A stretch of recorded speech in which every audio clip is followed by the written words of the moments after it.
Coach Fox said it's Hey, competitive. were there any players you hatred. didn't like on the Panthers team? Not on the Panthers team. I didn't like Buckner.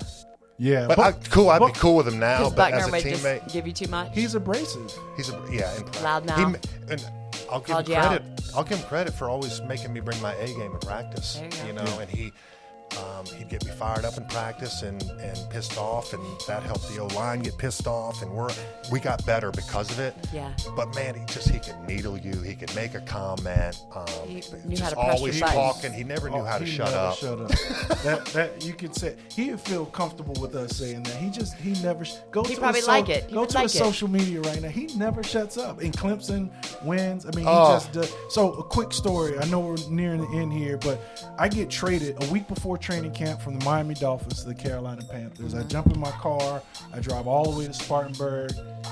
Don't know what the hell Spartanburg, South Carolina is. Look to the so beach. I pull up. I'm Look for the hottest place in America. 10 minutes before the first team meeting on the day we have to report.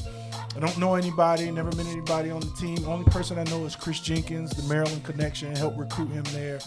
So we go in the meeting, and it's so territorial in those meetings. Offensive linemen here. Yeah. So I just choose a seat. Dumb luck, I sit down. Here comes Buck, and he's just like, who's this guy? Like, you need to get up. And, you know, I'm a little frustrated. I just get traded from my hometown team. Right. Coming up here, not knowing where I'm supposed to be. Did you stand your ground?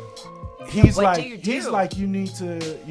I know you guys a little bit fooled by the nice guy sitting here in front of you all the time. What'd you so bring? he's just like, you need to get up. Like, man, I'm not moving. Like, I'm tired. I just drove 15 hours from Florida. So, you know, everybody's piling in. You need to get up. This is my seat. I was like, if it's your seat, you know, you need to move it. You're more than welcome to take it. So that's how I met Buck. He's my absolute best friend. What happened? What happened? Yeah. Did you Mike move? Turkovic broke us up. We were nose to nose. Day one. Over a chair. Minute one, over a seat. I love it. And from that point, I think it was like instant respect, not just from Buckner, but for the rest of those D linemen. That, you know, we don't know this guy, but he's going to be a pushover.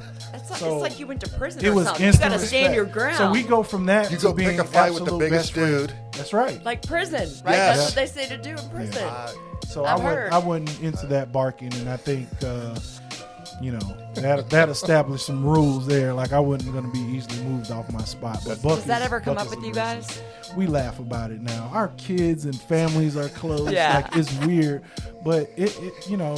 I tell you that Buckner was one of the greatest storytellers. Oh. So everyone would gather around when he'd get in that mood where he's just telling stories or then making fun of some different guys. As long as you weren't the one getting made fun of, like, because he would just dial in on somebody and start going to town. I know we played like that. I know so many guys played like that. I wanted it. I did not want to fail. So the off season was my time to close that gap a little bit.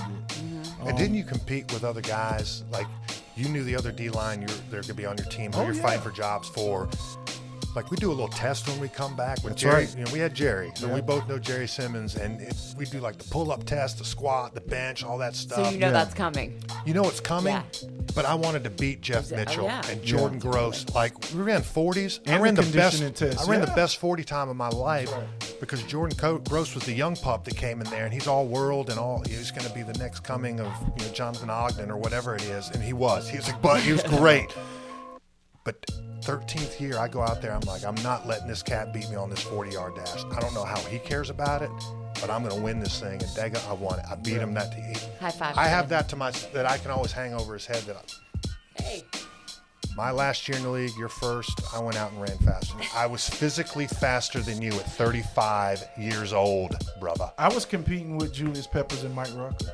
So, we did a conditioning test once we reported to training camp down in Spartanburg, because there's a 6-week gap from OTAs until you report. So a lot can go wrong in 6 weeks. So they wanted to kind of test. So it was either By the way, 16, 1, the scariest 10. time for coaches.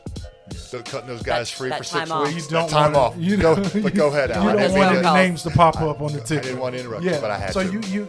I play for a lot of teams. So you do the 16 110s, 16 110-yard gassers, and he looks at Peppers. We should never be with the D lineman, bro. No, we're Why I much should better not run athletes. with. Yes, you are. Clearly. You are. I admit it. Like, my time's the same as Julius Peppers. dude glides. So He's that like, happened. That happened. So Jerry Simmons, like, you got to run with the linebackers. They're like 4 seconds faster. So, you know, now I'm standing there. I heard it, but he doesn't say it to me, so I feel some kind of way. Mike Rucker's standing there. He's, what's going on?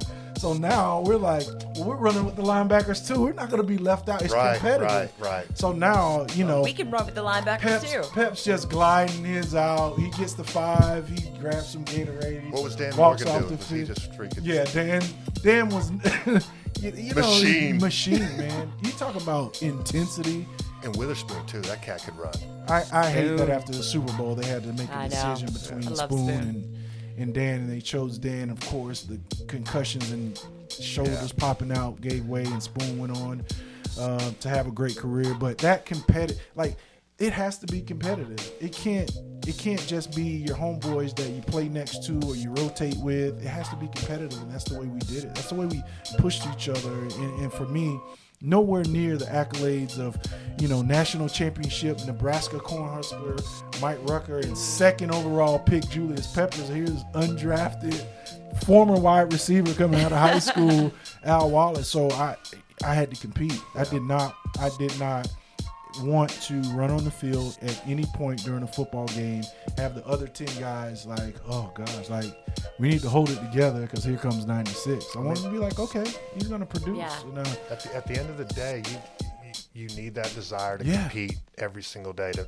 be a really good player in the NFL and to sustain it. I mean, you went 10 years as an undrafted guy, and that's because those little challenges along the way, you stepped up to prove yourself every single week. And, you know, that's what this team, it all circles back to the culture of what this locker room needs to eventually look like. It really does.